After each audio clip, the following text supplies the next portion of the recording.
কবি সুবোধ সরকার তাঁর কবিতা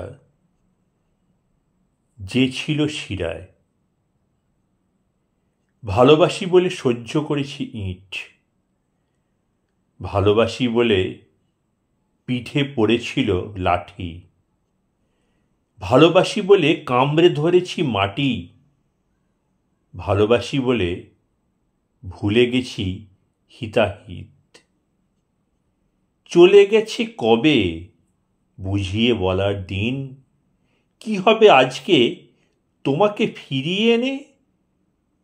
মদের দোকানে যারা অমরতা কেনে, আমাকে তাদের একজন ধরে নিন। চলে গেছে কবে অমরাবতীর ঢেউ, ব্যাবিলনে আমি প্রণয়ের ফেরিওয়ালা, পথে পথে শুধু পথ করে নিয়ে চলা। পৃথিবীতে অবিনশ্বর নয় কেউ।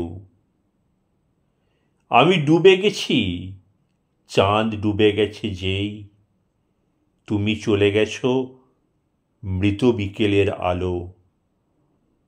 যাকে নিয়ে আছো তাকে নিয়ে থাকো ভালো, যে ছিল শিরায় সে আর শিয়রে নেই।